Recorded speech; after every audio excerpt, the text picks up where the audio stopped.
I hate Google reviews, like genuinely hate Google reviews. They are the most irrelevant thing that we treat as the most important thing in business. I'm going to rant, but y'all stick with me on this because Google reviews don't measure how good your business is. They measure how someone felt that day. And I'm going to post some of the craziest restaurant Google reviews out there just to show y'all how irrelevant they really are. You can run a clean operation, show up every day, pay people on time, and follow policy and lose half a star because someone was mad before they already walked in the door. That's not feedback, that's emotional spillover. Google reviews turn running a business into an emotional obstacle course. You can do everything right for 30 days and one bad move tries to erase all of that. They don't even review the work, they review the moment, and moments are temporary but reviews are permanent. I think we can all agree that Google reviews give customers way too much power for someone who doesn't even know your name. They'll write a paragraph, go on about their life, and never think about you again. Meanwhile, you're trying to explain that paragraph to future customers for like the next 5 years. Running a business used to be about consistency, but now it's about surviving someone else's bad day. And I know that y'all seen some crazy 1-star Google reviews out there, so please share in the comments the worst one that you see. Like, let's be honest for a second. Some reviews are just retaliation. You didn't break the policies, you didn't give free stuff away, and you didn't bend the rules, so now you're unprofessional.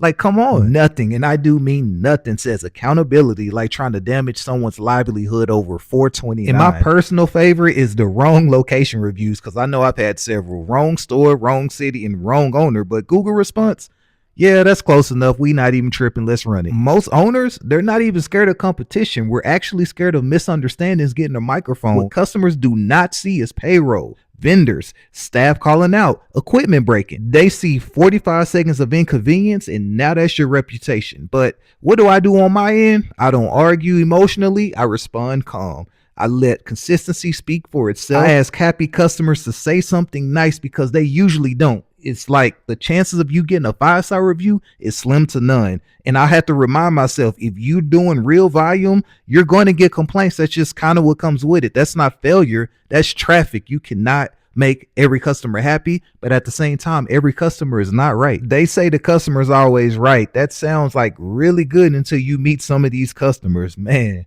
these customers be customers. Some of these customers are just confident and incorrect, and that's okay, but Google gives them the confidence to put it on their platform. Google reviews don't measure how hard you work. They measure how someone felt for 5 minutes. And if you own a business and you still show up every day anyways, you're already tougher than most. But on the optimistic side of things, this just comes with ownership, pressure, opinions, noise. It's the cost of building something real. And I wouldn't change that for the world. But owner to owner, and to all my future business owners, at whatever you want to do, always remember that ownership is not for the sensitive. It's for the disciplined. You got to be built to take opinions without folding, pressure without panicking, and criticism without quitting. The lifestyle is going to test your patience, your ego, and your sleep. But it also builds pride that you cannot explain and freedom that you cannot fake.